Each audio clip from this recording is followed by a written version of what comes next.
Well, ladies and gentlemen, I think that we're still live streaming, and you will be seeing, chops and changes. We've literally hacked together a studio here. I don't know if my cameraman can pan around or not, but we're here at Newspeak House here in Shoreditch in London, and we are basically live streaming to the world from literally a makeshift studio that we've put together here in London. And a little bit of, probably you might be able to see a bit of flavour of who's coming in and out during the day. We're going to be dialing up our next interviewee shortly, but let me just remind you that we'll be running the live stream all day, and what you need to be able to do to interact with TechFugees Live is use the hashtag TechFugees Live.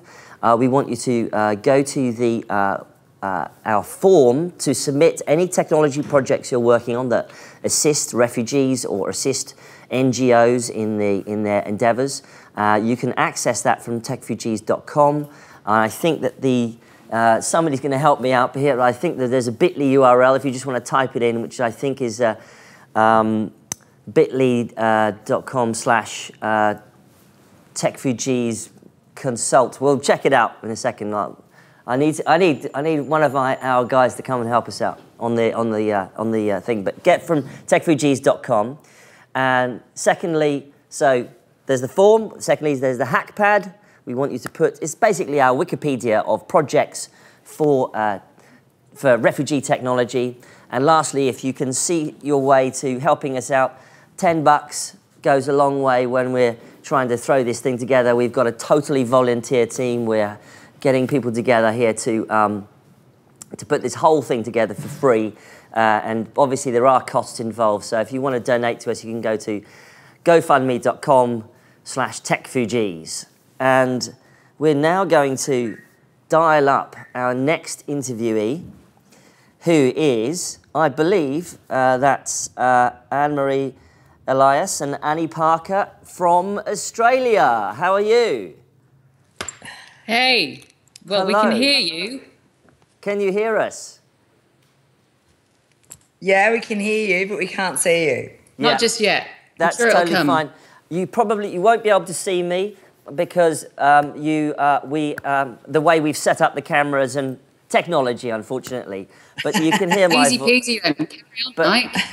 It's great to see you, Annie. But Annie, I think you know what I look like already, so that's fine. It's very true. It's good to see you in the glasses and the leather jacket still, though. Oh, absolutely. Surprisingly enough, you have predicted that well. Now, Annie Parker, you are, and Anne-Marie Elias. Now, ladies and gentlemen, let me just introduce these people. They've been our bastions of TechFugees Australia, and they've already run TechFugees hackathons and events in Australia. So, ladies, tell us about what happened over the last few weeks and months and where you are now. Go ahead. Cool. So, being brutally honest, Mike, I remember just watching your Twitter feed probably about 3 months ago and thinking, holy crap, that's just one of the best, most human responses to a big problem in the world, and how can technology help? And I sent out one tweet to about 5 or 6 people here in Australia off the back of what you guys had done in London, and thought, wouldn't it be great if we could do something like that here in Australia? Anne-Marie jumped on in about 4.5 seconds, I think. And then there's a whole bunch of people here in the Australian startup ecosystem who were so vocal and active about wanting to get involved as well. And I think about 6 weeks after I sent out the first tweet, we held our first hackathon in November last year.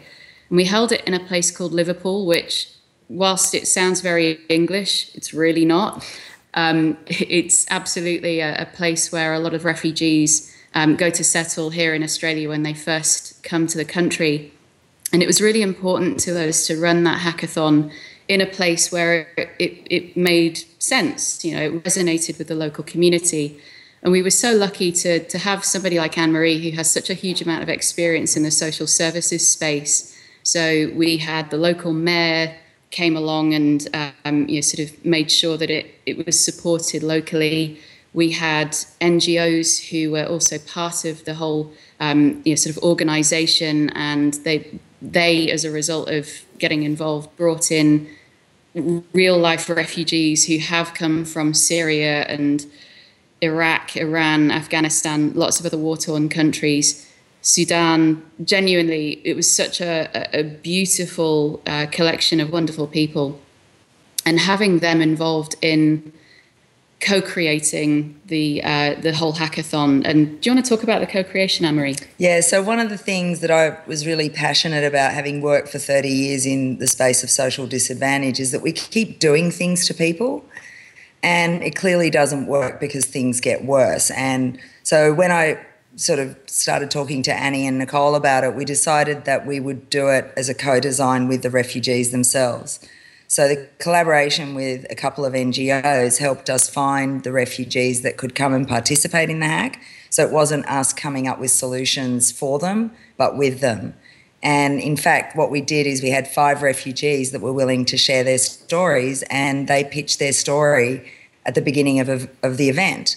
So we had 200 people out at Liverpool, which is actually an hour out of the CBD if you're really lucky. It's an hour drive, so it could be, extensively longer than that, people catching public transport. But we had Uber actually drive people for us. We had everybody out there, and then 11 teams formed around the 5 areas that the refugees talked about. And amazing. That was like the most amazing part. It's that's actually the biggest feedback that we've had from the participants at the hack, that was their favourite part. And, what eventuated from that is we had the refugees continuing with the teams. So they've continued to work together and to build the solution. And one team actually emailed us a couple of weeks ago to say that Simon, who was one of the guys that told the stories, and his passion is to become an environmental engineer, but didn't know how to apply for university. Okay, tears are going to come now any minute now. Oh, but come on, it's all right. Keep going.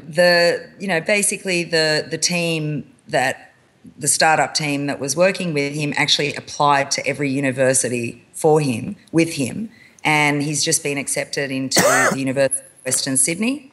And amazing. Now the team who keep having dinner with him and hanging out together are now helping him apply for a scholarship.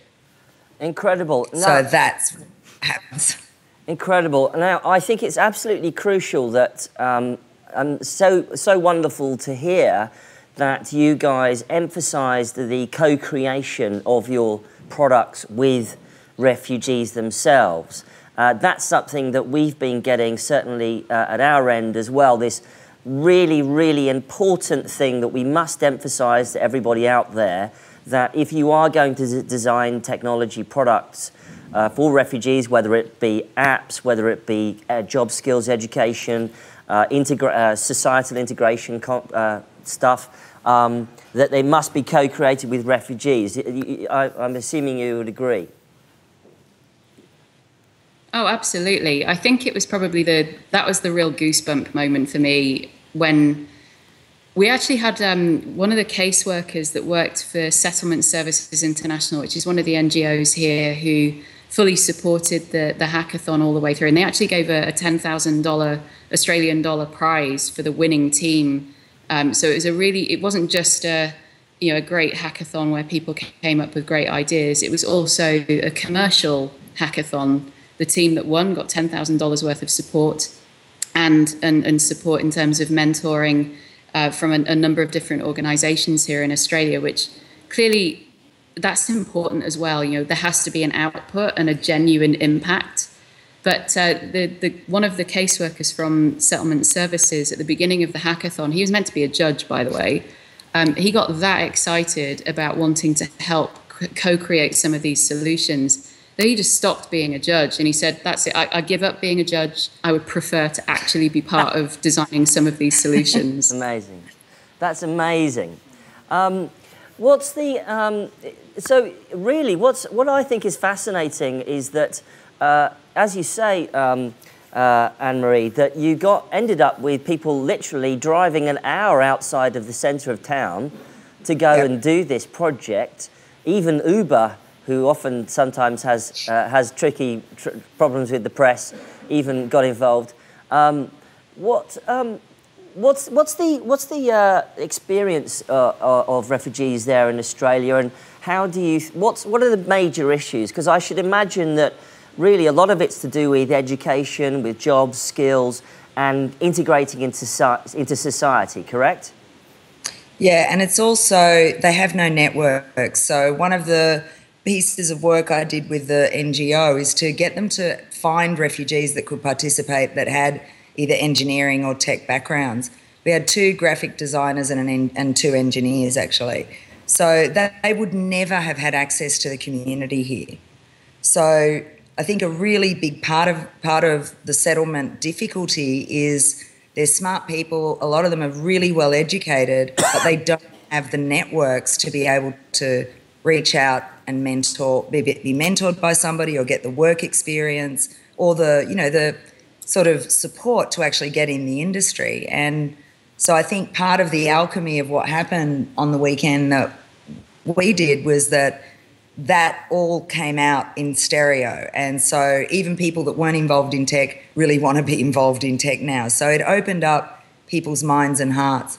The other thing, as you would know, the global narrative around refugees has been pretty awful, and in Australia it hasn't been a huge amount better. So, I think that was actually the wonderful surprise from the part of the NGOs that we work with and the refugees themselves, that all of us were happy to go out and be in their world and support them. And I think that was so powerful for them to feel that connection to community and to realise that, man, if 200 people will go out of their way to go to this suburb, it's quite far out of the city, that not everybody has a bad view of refugees and people genuinely want to help. Yeah, that's incredibly important to emphasise. And I think also that certainly myself participating in some of the events that we've run and other things, that you get this amazing, as you say, I love your phrase, alchemy, that you get this amazing atmosphere that's produced.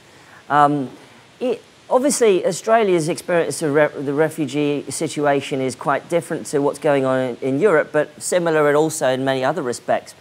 Tomorrow, the Syrian Donors Conference will meet at number 10 Downing Street to discuss many of these issues. As far away as you are, but as common as the experience also is, what sort of message do you think you would like to send to those dignitaries, to those heads of state, about anything that comes into your head, that's fine, but also in the context of what we're talking about here, do you feel that, for instance, would you say that they should really embrace technology solutions? What sort of message would you like to send to them? So I'll start and you can add if that's all right, Anne-Marie. Yeah, absolutely. So I think the biggest thing for me, and it's sort of a follow-on from what Anne-Marie was just talking about, we put together a hackathon in approximately 6 weeks, and we hoped that about 50 people might turn up, and we had closer to, sort of over the whole course of the weekend, close to 200 people. If you create a process or a way for the tech community to contribute, they will get involved in droves. They will absolutely give of themselves. They will donate their time. They will volunteer. We have such an extraordinary ecosystem when it comes to entrepreneurship and startups. And when you put that and focus it on problems worth fixing that have a global impact, I am so massively overwhelmed with, I also have the moments where I don't want to cry as well, but genuinely it was one of those amazing moments over the weekend where I thought, holy crap, look at what you can put together just by harnessing that level of innovation, that level of passion, that level of care. So the first thing I would say is create some form of global process where any entrepreneur, whether they be a technical person, whether they be a creative, a designer, doesn't matter. Give them a way to contribute, and they will overwhelm you with how much they give. And the second thing is sometimes the technology doesn't have to be the most complicated piece of tech in the world for it to make a difference. So the application that won our, from our judging panel here in Sydney, or on the outskirts of Sydney and Liverpool, all it is a milestone tracking application so that case managers can make sure that the refugees that they're inboarding or onboarding here into Australia get through all of the things that they need to do in a timely manner and a sensible manner. But at the moment, they have to do that by sort of having face-to-face conversations. Whereas if they could do it through an app and they can tick things off as they go, then they can actually help those families go through all of those actions much quicker. That's not new tech. That's just applying technology that already exists into an area that needs the help. So create a process for startups, for entrepreneurs to contribute, and reuse tech that already exists to make a massive difference would be my two things. Anne-Marie? Great. And for me, Mike, 30 years working in the space of social disadvantage, you guys nail it when it comes to solutions. And it's cheaper, faster, better, more impactful if we can back this process to actually come up with the solutions. Because it not only delivers solutions in tech, but it also delivers a community response, and it gives the networks to refugees to aspire to a better life.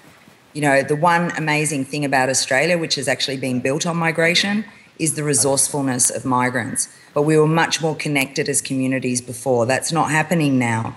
And the TechFugee program or process actually creates that community again. And that is what's going to support refugees to settle and have the most successful lives in countries.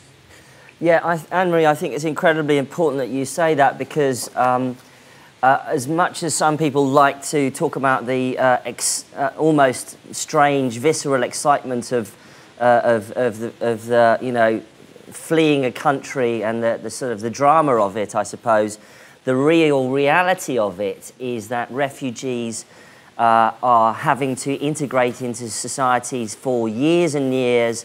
Often they're staying in refugee camps. Previously, the global average was 17 years you would stay in a refugee camp, and even now, today, it's now 21. And so not only will you stay a long time in a refugee camp, you'll also be away from your home country for many years, in fact. And so I think, Anne-Marie, I think you hit the nail on the head there, that's an incredibly important issue to consider when building products, and to do also, as we said earlier, to co-create with refugees. Well, we're going to wrap up there, but Anne-Marie Elias and Annie Parker of TechFugees Australia, it's been absolutely wonderful to have you. I'm going to fill up myself now, any minute now. Thank you so much for your contribution. Please keep strong, keep on going, and we will be talking to... Yes.